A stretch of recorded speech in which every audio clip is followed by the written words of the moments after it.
Des plus réalistes aux plus irréalistes, nous avons entendu et lu des théories ici et là, dans les livres, sur les réseaux sociaux. Théorie du complot, apocalypse, accomplissement des prophéties bibliques.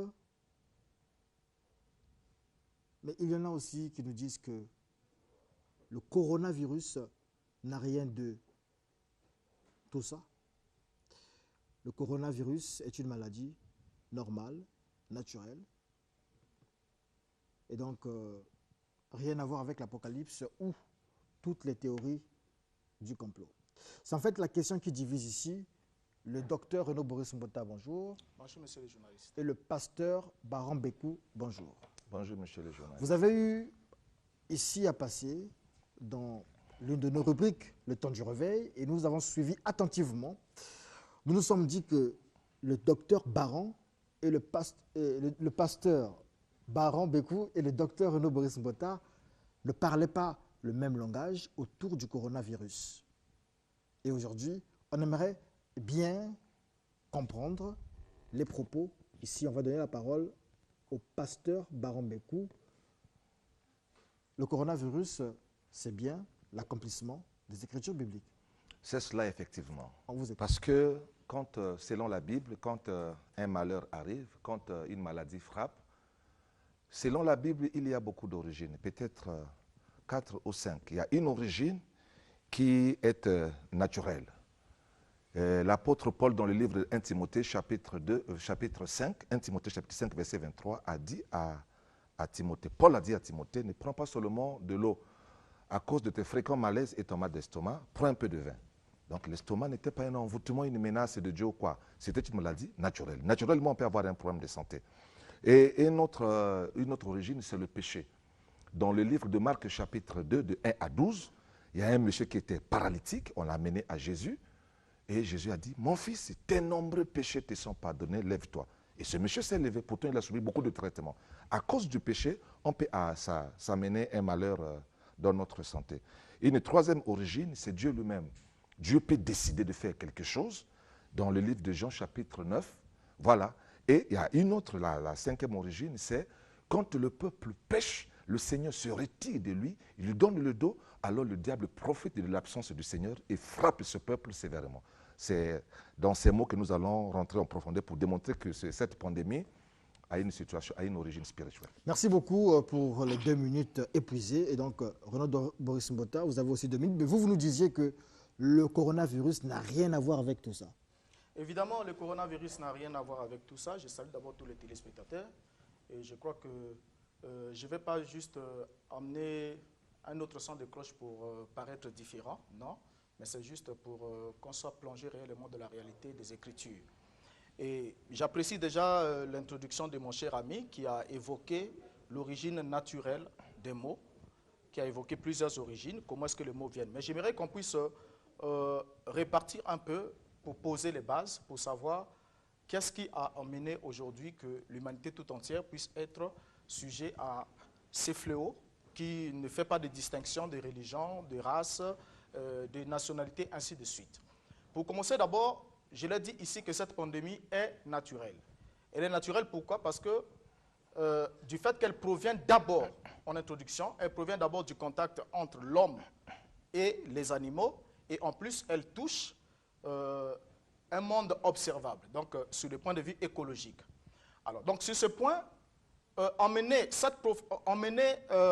le coronavirus dans le cadre eschatologique, donc pour faire du coronavirus comme étant l'un des signes prophétiques du temps de la fin, comme certains sont en train de le chanter, ce serait mal connaître l'histoire. Certains comme le pasteur Baran Bekou. Bon, je ne sais pas si c'est son point de vue, ce serait mal connaître l'histoire de l'évolution du monde. Pourquoi? Parce que depuis que le Christ est parti, le monde a connu bien des épidémies et bien des situations pires que même le coronavirus, qui ont fait des millions de morts, mais le Christ n'est jamais venu, ça n'a jamais été le signe du temps de la fin.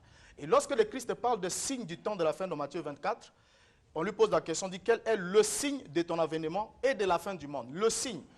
On ne lui pose pas la question du signe au pluriel. Et quand le Christ répond dans Matthieu 24, le verset 30, il parle du signe, il répond au singulier. Il dit alors le signe du Fils de l'homme apparaîtra dans le ciel.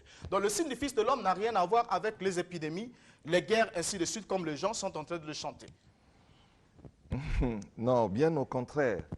Ce que nous appelons coronavirus aujourd'hui est une maladie, on l'a dit, c'est une épidémie qui est devenue une pandémie, que nous allons comparer dans les Écritures à la peste. La peste est une maladie épidémique, contagieuse et mortelle, cruellement, qui part de la puce d'un rat. Donc ça part d'un animal et ça vient dans l'homme et ça devient une épidémie parce que ça va de continent en continent et ça tue. Dans les Écritures, quand on parle de signes eschatologiques, on parle même de l'évangile qui sera annoncé dans le monde entier. C'est un signe. L'évangile est annoncé dans le monde entier. L'épidémie du coronavirus, nous allons avec le temps descendre, nous la comparons à la peste.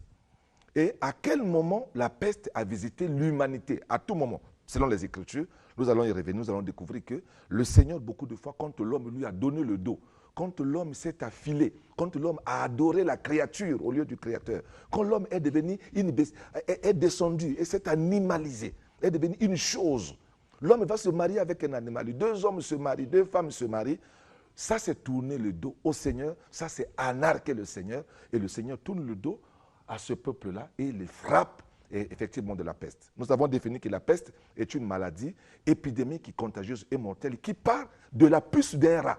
Et le coronavirus, les techniciens nous disent ici que le coronavirus est parti du pangolin. Du pangolin. Donc ça part toujours d'un animal, parce que l'homme s'est animalisé, l'homme s'est chosifié, l'homme est devenu plus bas que jamais.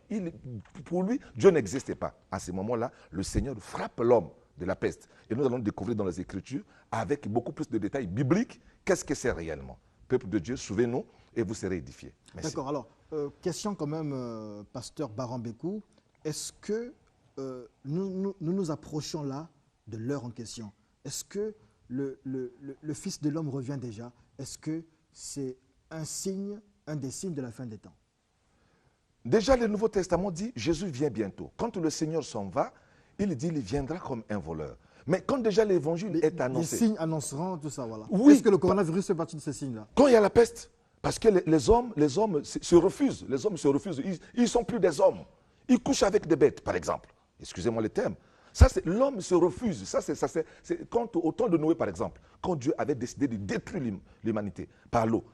La Bible dit que les hommes mangeaient, faisaient tout ça. Mais le péché était monté au plus haut niveau. C'est comme à Gomorrhe et Sodome, où un homme vient chercher à coucher avec un autre homme. Pas seulement un autre homme, il vient chercher à coucher avec l'ange de Dieu.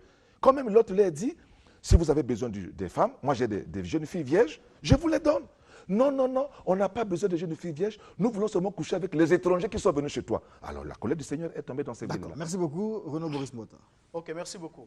Donc, comme je l'ai dit en introduction, j'ai dit que le Covid-19 n'est pas la première fatalité épidémiologique que l'humanité a connue. Vous pouvez ouvrir le livre d'histoire et vous allez être renseigné. Depuis l'an 165 à l'an 166, il y a eu, par exemple, la peste d'Antonine qui a fait 10 millions de morts en Asie et en Europe plutôt. Et il y a eu aussi la peste justinienne qui débuta en Égypte en 541 et qui tua environ 100 millions et qui allait jusqu'à faire 10 millions ou encore 10 000 plutôt morts par jour.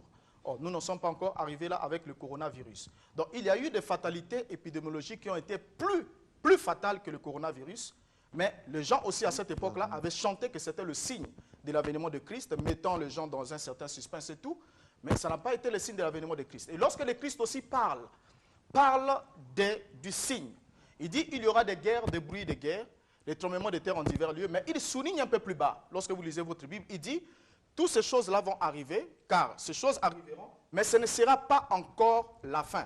Lorsqu'il veut parler de la fin, il parle du signe du Fils de l'homme. Il dit le signe, parce que la question que les disciples lui ont posée, ils ont dit, quel est le signe de ton avènement et de la fin des temps? Donc, il n'est pas dit quels sont les signes. Donc, il faudra d'abord qu'on reste sur ce point, c'est très important. Lorsque la question est posée au singulier, la réponse est donnée au singulier, il n'est pas nécessaire qu'aujourd'hui nous puissions inventer tout ce qui peut arriver. Comme Radze, Maré, tout ça là. Tout à l'heure, on a eu le tsunami qui a fait près de 200 000 morts. En une seule journée, c'était un dimanche. Les gens étaient même à l'église, ainsi de suite, comme tel. Mais le monde a crié, ils ont dit c'est la fin des temps, ainsi de suite. Mais le temps ne s'est jamais arrêté. Donc j'aimerais qu'on reste sur les bases des Écritures. Maintenant, en restant sur les bases des Écritures, où est parti le vrai problème? Le vrai problème, c'est que lorsque Adonai a créé, lorsque le Créateur a créé l'homme de la poussière de la terre, il a créé l'homme, il l'a placé dans un environnement sain. Et l'homme devait vivre dans un environnement sain. Et je vais développer en reprenant la parole pour démontrer l'origine, qu'est-ce qui arrive, qu'est-ce qui fait que nous arrivons Temps de parole de Baron Békou. Ensuite, Renaud Boris aura le mot de fin, le temps de faire venir ici Obamé Gakoso. Et il ne faudrait pas confondre le temps de la fin avec le temps de la fin. C'est différent. Le temps de la fin ne veut pas dire l'enlèvement de l'Église, la fin du monde, tout ça. Le temps de la fin, Dieu peut mettre fin à un système. Dieu peut mettre fin à une incrédulité. Comme à l'époque de Noé. Comme à l'époque de Noé. Okay. On n'a pas détruit l'humanité tout entière pour dire qu'il y aura plus de gens. Non. Vous êtes orgueilleux, vous êtes gonflés à cause de votre position, à cause de votre argent, à cause de votre puissance. Dieu met fin à votre régime. Le temps de la fin, c'est aussi ça. Pour que l'homme se rappelle, que l'homme comprenne que c'est le Seigneur qui est Dieu. Tout le monde se mettra à genoux. Nous avons appris quelque part qu'il y a plus de 1000 morts en un seul jour. Oui, mais vous êtes les plus scientifiques, vous êtes les plus puissants du monde. Craignez Dieu. Vous craignez le coronavirus. Quand on parle des signes des temps de la fin, c'est parmi les signes quand le Seigneur frappe le peuple qui désobéit, parce que la mort rentre dans le monde par le péché. La peste rentre dans le monde par le péché. La première mort de l'homme est venue par le péché. Quand nous avons donné le dos au Seigneur, nous ne voulons plus comprendre que le Seigneur nous a dit et nous devons croire au Seigneur. Nous nous vantons de ce que nous avons, de ce que nous sommes. Le Seigneur nous surprend, il nous donne le dos et nous sommes frappés. Nous sommes frappés. Et la peste qui est là. L'Église n'est pas concernée. Hein. L'Église, au contraire, est dans le monde, mais elle n'est pas du monde. L'Église prie pour que le Seigneur retire sa colère, selon Ésaïe chapitre 26, versets 20 à 21. Jusqu'à ce que la colère soit passée. Restez dans vos maisons. Merci beaucoup. Réaction Renaud Boris Mbota. Merci beaucoup. Donc je disais que tout est parti du fait que lorsque le Seigneur a dit, il a dit à l'homme, dans Genèse chapitre 2, le verset 17, que je vais lire dans la version de Jérusalem, il a dit, mais de l'arbre de la connaissance du bien et du mal, tu n'en mangeras pas, car le jour où tu en mangeras, tu deviendras passible de mort. Donc à partir de ce moment-là, devenir passible de mort signifie, tu mériteras, tu vas encourir, tu vas risquer, tu vas t'exposer à la mort. Et l'homme alors, depuis sa chute, a commencé à détruire son environnement. Il n'est pas resté dans le cadre où le Créateur l'avait placé. Il a commencé à détruire l'environnement, il a commencé à le polluer avec tout ce qui s'est fait aujourd'hui.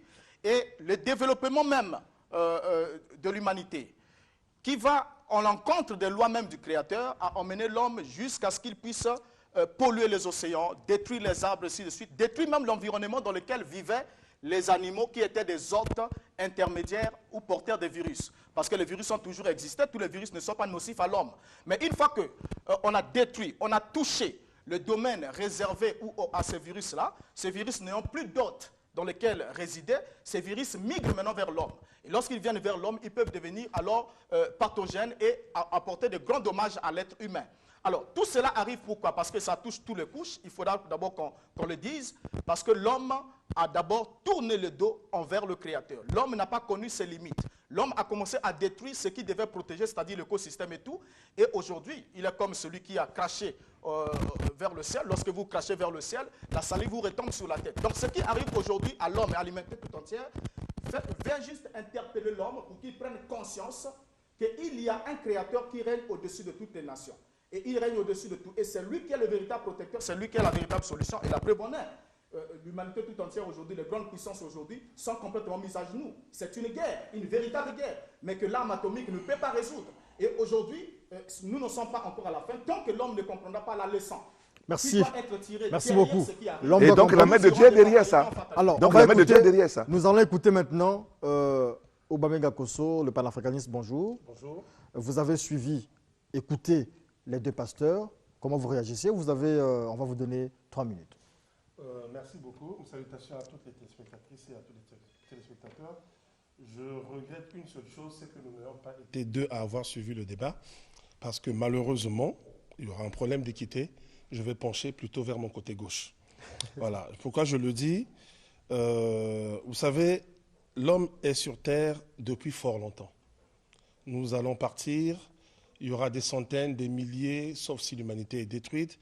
L'homme sera toujours sur Terre.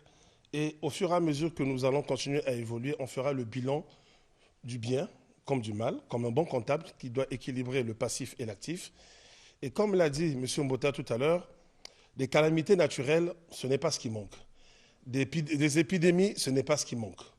Le monde, on a toujours connu. Et je me désoriente un tout petit peu, je dirais même radicalement, des deux co-débatteurs sur la question divine. Parce que l'homme se détourne de celui que certains appellent Dieu, le Créateur ou pas, il y a des réalités dans la nature. M. Mbota l'a dit, lorsqu'on détruit son environnement, on finit par en payer le prix. C'est quelque chose de naturel. Lorsqu'il y a eu le tsunami en Asie, 200 000 morts, je ne crois pas que toutes les personnes qui étaient là étaient des pêcheurs, des pêcheresses, etc., etc. Il y a des réalités, les virus sont là, nous les manipulons et nous en tirons les conséquences. C'est ainsi que les choses sont faites. On peut fabriquer aujourd'hui un char, si on l'utilise bien, on défend son pays. Si on l'utilise mal, on peut détruire tout un village, ainsi de suite. Donc moi, je ne pense pas qu'il y ait de punition divine. Celui que les gens appellent Dieu n'a pas à punir les gens en ce sens. Nous avons tous des enfants. Lorsque nos enfants commettent des bêtises, la punition est proportionnelle à l'âge de l'enfant et à la bêtise qui est commise. Parce que si chacun de nous devait tuer son enfant, détruire son environnement, l'humanité aurait disparu il y a fort longtemps. Donc celui qu'on appelle Dieu, j'ai l'impression qu'on lui donne un peu trop de pouvoir. Si Adam et Ève ont réellement existé et que réellement ils avaient commis ce péché, ben, il y a longtemps, le fameux Dieu les aurait détruits et nous on ne serait peut-être pas là, selon la logique biblique. Donc moi je pense qu'il faut s'écarter de ce chemin et suivre plutôt le raisonnement de la science. La science nous apprend des choses, elle nous enseigne tous les jours et essayons de la respecter. Il faut comprendre que dans la vie, on ne peut pas faire n'importe quoi au prétexte que l'on croit en Dieu ou pas. Merci beaucoup. Voilà, j'en ai terminé. Obameng Akoso, réaction des deux hommes de Dieu, pour ne pas dire hommes d'église. D'abord, le pasteur Baron Békou, après avoir écouté...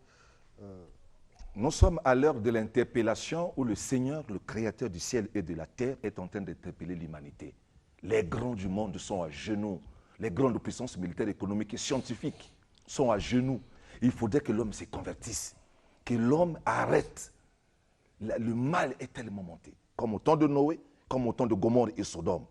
Repentons-nous, cherchons la face du Seigneur et ce mal, nous allons le bouter hors du Congo, hors de l'Afrique, hors du monde, comme c'est fait pour les autres fois passées. C'est pas ce qu'il a dit. Hein. Oui. Il ne croit pas que ce soit la main du Seigneur. Mais je dis au peuple de Dieu de ne pas se fier à ce genre de déclaration parce que ça, c'est le Seigneur qui est tenté de nous interpeller. Merci beaucoup. Renaud Boris Mbota, après avoir écouté Obameng Akoso. Bon, je l'ai écouté. Je crois que je partage le seul point de vue. C'est la réconciliation après votre... Bon, ok. Donc, je suis entièrement d'avis. Comme je l'ai dit ici, lorsqu'on détruit l'environnement, un certain environnement dans lequel vivaient des virus, vous avez détruit son environnement, il doit continuer à vivre, alors il migre vers vous. Et s'il trouve en vous les conditions favorables pour sa multiplication, alors il continue à faire son travail. Et aujourd'hui, c'est que l'homme est en train de subir, parce qu'aujourd'hui, là où je ne suis pas d'avis que c'est une punition divine, pourquoi? Parce que lorsque Dieu punit l'humanité, chaque fois que Dieu s'est intervenu pour punir l'humanité, il a d'abord mis à part un certain peuple. Il les a d'abord protégés et il a puni ceux qui ne s'étaient pas conformés à ses lois ou à ses voies. Mais lorsqu'il punit aussi, lorsque le châtiment vient de lui, ce châtiment est sans remède. L'homme ne peut pas apporter une solution scientifique à un problème qui dénote de la main divine. Parce que si c'est la main divine que c'est Dieu qui châtie, alors Dieu ne devait pas arrêter son châtiment, il ne devait pas avoir de gens guéris avant que le monde ou l'humanité tombe à genoux et se répande. Mais pour cette affaire, c'est juste l'homme, comme on le dit, celui qui sème le vent récolte la tempête. L'homme a semé le vent, il est en train de récolter la tempête. Et la seule possibilité, la seule solution présentement qu'il faudra dire à l'humanité toute entière, c'est qu'il y a quelqu'un qui est dans la barque, le Christ, le Machia, qui peut arrêter la tempête. Donc c'est le seul. Si aussi longtemps que l'homme gardera son orgueil, il vous dira, bon, nous nous confions à la science vient de montrer ses limites. Les médecins sont en train de périr, ainsi de suite. Et jusqu'aujourd'hui, même les mesures barrières qu'on donne, tout ça là, bon, ce sont des mesures, mais jusqu'aujourd'hui, on ne sait pas exactement, précisément, comment se transmet ce virus. Donc c'est pour comprendre que, aussi longtemps que l'homme ne reviendra pas, parce que ça, il faut le noter aussi un élément important. Lorsque l'homme contracte ce virus, c'est parce que l'homme s'approche d'abord premièrement des animaux qui ont été proscrits dans la loi divine. Contact avec les animaux, Donc, les animaux proscrits dans la loi divine, Voilà. merci. Un autre son de cloche ici, celui de Maître Rama. Nous avons donc répondu là au souci de Obamenga Kosso pour jouer un peu à l'équilibre. On va voir ce que ça va donner. Maître Rama, vous avez écouté tout le monde, et Obamenga Kosso et les deux pasteurs. Bien, merci pour tous les intervenants. Mais nous devons élever le niveau du débat, le niveau spirituel du débat, parce que ça interpelle l'humanité tout entière. Vous savez, l'être suprême est le maître incontestable de la création et de la vie. L'être suprême est le maître incontestable de la création et de la vie. Et donc, rien ne peut se passer sans l'assistance divine. Et donc, il faudrait que nous sachions qu'il y a en même temps des causes spirituelles et des causes scientifiques. Les deux vont de pair. On ne peut pas aujourd'hui nier les causes spirituelles. Les causes spirituelles, vous avez l'ignorance de l'être humain. Si aujourd'hui nous contractons, les gens contractent ces maladies, pourquoi il va y avoir des survivants? Mais parce que ces survivants-là sont des sachants. Et pour être sachant en des périodes pareilles, il faut être connecté avec la source divine. Et donc, on ne peut pas dissocier la science de la présence divine. Parce qu'il faut que Dieu nous assiste. Si nous dissocions ça pour être tous des scientifiques, en ce moment, on fait erreur. Il faudrait lier la méta à la physique, la métaphysique à la physique. Parce que tout est spirito-matériel dans notre existence. Sinon, nous devenons des scientifiques. Dans la cosmogonie Congo, Voilà. dans guide spirituel de l'UTK, Oui. est-ce que le concept fin des temps ou fin du monde existe là-bas? Il existe des fins cycliques. Il n'y aura jamais une fin de temps en tant que telle. Le sens de ce débat, c'est aussi de dire, Oui. est-ce que là, nous sommes, c'est un signe de la fin des temps, de la fin d'un cycle, par exemple? C'est une purification spirito-matérielle. Il faut le dire ouvertement, clairement et C'est un franchement. peu ce que le C'est pasteur Baron dit. Moi, j'utilise mes propres mots et Vous dites la même voilà. chose en réalité. Voilà, c'est une purification spirito-matérielle due à l'ignorance de l'être humain, excusez-moi, et à l'animalité de l'être humain. Merci. Merci beaucoup. Nous allons clore avec ce débat. Pasteur Baron, vous avez 2 minutes. Renaud Boris Mota, vous aurez aussi vos 2 minutes. Peuple de Dieu, que le Seigneur soit avec vous. Ne restez pas dans cette grande peur inutile, mais que le Seigneur soit avec vous parce que la peste qui est en train de visiter le monde est une alarme, est un signal que le Seigneur en veut à son peuple. Il attire l'attention du peuple, des humains, pour regarder vers lui. Parce que nous étions partis plus loin, trop loin. Ce que nous avions fait, la bestialité, l'animalité, les crimes, tout ça, le Seigneur nous a démontré que nous ne sommes rien. Les nations les plus scientifiques, les plus élevées en sciences sont à genoux actuellement. Revenons vers le Seigneur et le Seigneur reviendra vers nous. Il suffit de demeurer dans la prière, de respecter les consignes barrières. L'Église est l'unique institution au monde qui s'est habituée depuis longtemps, depuis des millénaires d'années, à ce rythme de confinement. Vivre dans les maisons en respectant, soyez dans la prière. Que le Seigneur soit avec vous. Ne tombez pas dans cet orgueil inutile, ne tombez pas dans ces égarements, en reconnaissant qu'il y a Dieu et nous devons respecter les principes de Dieu.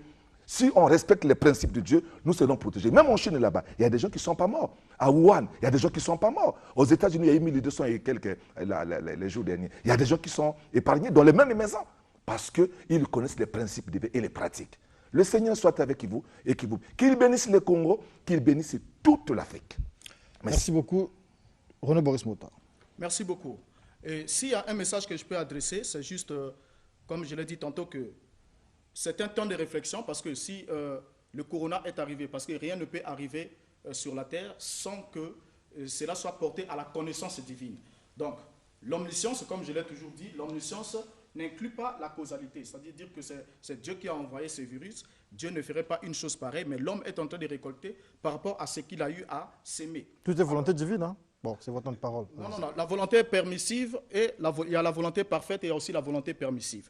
Donc Dieu peut permettre une chose juste à une certaine mesure, mais sans pourtant être celui qui cause cette chose-là. Il n'est Donc pas c'est dans la Satan qui cause a envoyé le totale. corona. Je ne dirais pas que c'est Satan qui a envoyé le corona, bien qu'il en soit capable. Bien qu'il en soit capable, je ne dirais pas que c'est lui. Donc c'est ni parce Dieu, que c'est ni ici, Satan. Non, ici, comme on a dit, c'est naturel. Dieu il a laissé le virus dans les animaux. Il a dit à l'homme, tu ne t'approcheras pas de ces animaux-là. Il les a traités d'impurs. Mais l'homme a toujours défié Dieu, non seulement pour ça. Il a défié dans plusieurs cas, comme vous venez de le citer. Il y a l'homosexualité, il y a la bestialité, il y a toutes ces choses-là qui se font au niveau de l'Occident. Et un exemple, juste un élément. Après que beaucoup de pays occidentaux ont eu à voter sur le mariage homosexuel, qui était même l'une des causes de la destruction de Sodome et Gomorrhe, il y a eu l'Afrique du Sud qui était le premier pays en Afrique à avoir adopté cela. Merci beaucoup. La suite, on est c'est quoi? Quand le corona commence là-bas, le corona suit aussi. C'est la fin, Dr. Bota. Vous pouvez venir vers nous, on se salue comme ça. Voilà. On se salue comme ça. Ah oui, voilà. On se salue comme ça. Voilà, on se salue comme ça. Ouais. Ça rentre, les deux débatteurs. C'est ça la fin des cycles. La fin d'un cycle. Voilà. Merci beaucoup, c'était le face-à-face du C210. Mais juste après le générique face-à-face, nous allons donner la parole ici au pasteur Léandre Miouna de Mège, Mission évangélique Jubilé, et ensuite au pasteur Gustave Ambenze de l'armée de Victoire. Et je pense aussi au pasteur Bill Branham. Et donc, nous allons commencer avec le pasteur Léandre Miouna, juste après le jingle face à face.